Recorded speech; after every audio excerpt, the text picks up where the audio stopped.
இது எல்லாத்துக்கும் காரணம் ஒரு நாடு. அந்த ஒரு நாடு கண்டிப்பாக உங்களுக்கு தெரியும். எல்லாருக்கும் வணக்கம். நான் டாக்டர் கார்த்திகேயன். நாட்டு மருந்தா சூப்பரான மருந்து அப்படின்னு சொல்லிட்டு இருக்கக்கூடிய உங்களுக்கு ஒரு முக்கியமான தகவலை சொல்ல போகிறேங்க. இன்னைக்கு ஆஸ்திரேலியாவில் கழுதை வளர்ப்பு அப்படிங்கிறது மிகவும் லாபகரமான ஒரு பிஸ்னஸாக மாறிடுச்சு. நம்ம பக்கத்தில் இருக்கக்கூடிய பாகிஸ்தான் நாட்டில் கழுதைகளை ஏற்றுமதி பண்ணுவது தடை செய்யப்பட்டிருக்கு. நம்ம கிட்ட இருந்து தூரமாக இருக்கக்கூடிய ஆப்பிரிக்கா, அங்கே இருக்கக்கூடிய கென்யா நாட்டிலலாம் கழுதைகள் இனம் அப்படிங்கிற ஒரு விஷயமே கொஞ்சம் கொஞ்சமாக அழிஞ்சிக்கிட்டே போகுது. இன்ஃபேக்ட் பெரிய பெரிய கேங்லாம் ஆப்ரேட் பண்ணுறாங்க. ரவுடிகள்லாம் சேர்ந்து நம்ம எப்படி இந்த லோகேஷ் கனகராஜ் அவர்களோட படத்தில் இந்த ட்ரக்ஸ்லாம் கடத்துறாங்க அப்படின்லாம் பார்க்குறோம்ல, அது மாதிரி கழுதைகளை இன்னைக்கு கடத்திக்கிட்டு இருக்காங்க. யாருக்கு தெரியாமல் கும்பல் கும்பலாக கழுதைகளை கடத்தி கொண்டு போய் விற்கிறாங்க. இன்னைக்கு கழுதைகளோட இனம், அதாவது நார்மல் கழுதைகள் இல்லை, ப்ரீமியம் பிராண்ட் கழுதைகள். இந்த கழுதைகளோட இனம் 2007 5 கோடிக்கு மேலே இருந்துச்சு. ஆனால் இன்னைக்கு 3 கோடிக்கும் குறைவாக அதோட இனம் குறைஞ்சிருச்சு. 2 கோடி கழுதைகள் இந்த இடைப்பட்ட காலத்தில் காணோம். இது எல்லாத்துக்கும் காரணம் ஒரு நாடு. அந்த ஒரு நாடு கண்டிப்பாக உங்களுக்கு தெரியும், சீனா. சீனா தங்களோட நாட்டில் கழுதைகளோட எண்ணிக்கை போதாம மற்ற உலக நாடுகள்ல இருந்து இந்த கழுதையை தங்களோட நாட்டுக்கு முடிஞ்சளவு இறக்குமதி பண்ணிக்கிட்டே இருக்கிறாங்க. குறிப்பா கோவிட் காலத்துல இது மிக மிக அதிகமாச்சு. எதனால இப்படி சீனா வெறி கொண்டு இவ்வளவு கழுதை இனங்களை தங்களோட நாட்டுக்குள்ள கொண்டு வராங்க? ஒரே ஒரு மருந்து தயாரிக்கிறதுக்காக அவங்க இத்தனை வேலையை பண்றாங்க. இப்ப நான் உனக்கு என்னடா பண்ணணும்? ஒரு மருந்து, ஒரே மருந்து, அதுல என்னோட எல்லா வேலையும் குணம் ஆகணும். இந்தாடா அந்த ஒரே மருந்து. இது எப்படி? சாப்பாட்டுக்கு அப்புறமா? இதுதான்டா சாப்பாடே. 3 வேலையுமா? ஒரே வேலை. தேங்க்ஸ். இதைத்தான் நான் எதிர்பார்த்தேன். கழுதையோட தோலிலிருந்து தயாரிக்கப்படக்கூடிய ஒரு விதமான மருந்து. அதாவது கழுதையோட தோலை நல்லா காய வச்சு, அஃப்கோர்ஸ் கழுதையை கொண்டு தான் ஆகணும் இல்லையா? கழுதைகளோட தோல்ல இருந்து இந்த மருந்து தயாரிக்கப்படுது. இப்படி அந்த தோல்ல இருந்து என்ன எடுக்கிறாங்க அப்படின்னா ஜெலட்டின் எடுக்கிறாங்க. இந்த ஜெலட்டின் வேற ஒன்றும் இல்லை, நீங்க ஐஸ்கிரீம்ல சாப்பிட்ற அதே ஜெல்லி தான், அதே ஜெலட்டின் தான். ஆனா இது வேற விதமான ஜெலட்டின்.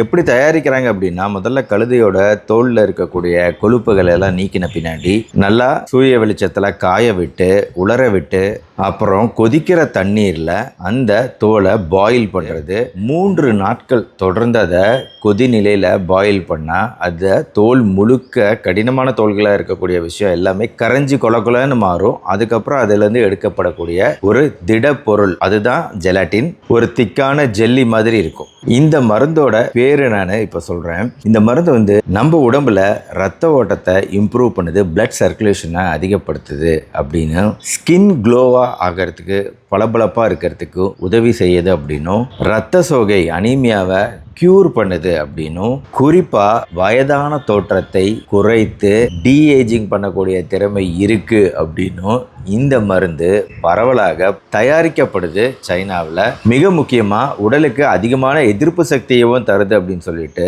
பயன்படுத்தப்படுது. இது இன்னைக்கு நேற்று இல்லை, 3000 வருஷமா இருக்கு. ஆனா கொரோனா காலத்துல மிக அதிகமான நோயாளிகள் எண்ணிக்கை வரும்போது நம்மள மாதிரியே அவங்களும் என்ன மேஜிக் மருந்து இருக்கு அப்படின்னு தேடும்போது இந்த மருந்தை யூஸ் பண்ணியிருக்கிறாங்க. இந்த மருந்தோட பேரு இஜியாவோ அப்படின்னு சைனாவில் அழைக்கப்படுது. இந்த சைனீஸ் இஜியாவோ தயாரிக்க தான் இத்தனை கலையபரமும் நடந்துட்டு இருக்குது உலகத்துல இன்னைக்கு. இப்படி என்ன மேஜிக்கான விஷயம் இந்த இஜியாவோல இருக்கு? 90% இதுல புரதம் தாங்க, புரோட்டீன், கிளைசின், புரோலின் போன்ற புரத மூலக்கூறுகள், அமினோ ஆசிட்ஸ் இருக்கு. சில மினரல்கள், தாதுக்கள் இருக்கு. ஆனா ஆக்சுவலா இதை நீங்க எடுத்து பார்த்தோம் அப்படின்னா இதுல இருக்கக்கூடிய சத்துக்கள் அப்படிங்கிறது ஃபிஷ் ஜெலாட்டின், மீன்ல இருந்து தயாரிக்கப்படக்கூடிய ஜெலாட்டின், கொலாஜனா இருக்கட்டும், பொவேன் கொலாஜன், மாடுகள்ல இருந்து எடுக்கப்படக்கூடிய கொலாஜனா இருக்கட்டும், எல்லாமே ஒண்ணுதான் மாலிகுலரா பார்த்தோம்னா.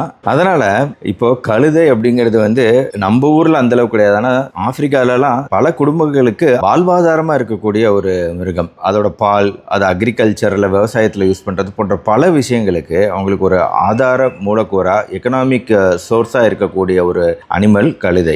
அதோட இனம் அப்படிங்கிறதே டோட்டலாக அழிஞ்சிக்கிட்டு வருது. இது படத்தில் நம்ம பார்க்குற மாதிரி, அவதார் படத்துல அந்த மெட்டல் எடுக்கிறதுக்கு உலகத்தையே அழிப்பாங்கல்ல, அந்த மாதிரி ஒரு ஸ்டோரி மாதிரி தெரிஞ்சாலும் உண்மையிலேயே இது இப்போ நடந்துகிட்டு இருக்கு. ஆனால் இந்த பிரச்சனையை சீனாவுமே இப்போ ஓரளவு ரியலைஸ் பண்ணுது. அவங்க அதுக்கு ஆல்டர்னேட்டிவாகவும் சில விஷயங்களை ட்ரை பண்ணுறாங்க.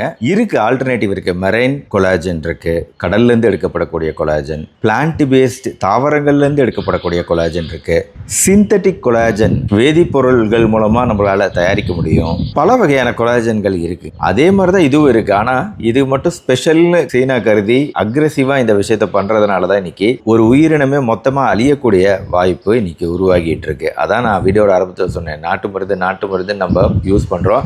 ஆனா இது எவ்வளவு பெரிய பிரச்சனைகளை உருவாக்கலாம் அப்படிங்கிறதுக்கு இது ஒரு உதாரணம். ட்ரெடிஷனை ஃபாலோ பண்ணலாம், அதே சமயம் இன்னோவேட்டிவான விஷயங்கள் வரும்போது புதிய விஷயங்களையும் சோதிச்சு பார்க்கலாம். சில சமயம் இந்த ட்ரெடிஷ்னலான 3000 வருஷம் பழமையான விஷயமா இருந்தாலும் நம்மளையோ நம்மளை சார்ந்த உயிரினங்களையோ பாதிக்கலாம். அதனால நீங்க இந்த விஷயத்தை பத்தி என்ன நினைக்கிறீங்க அப்படிங்கிறத கமெண்ட் செக்ஷன்ல கண்டிப்பா சொல்லுங்க. இந்த வீடியோ பிடிச்சிருந்துச்சுன்னா லைக் பண்ணுங்க.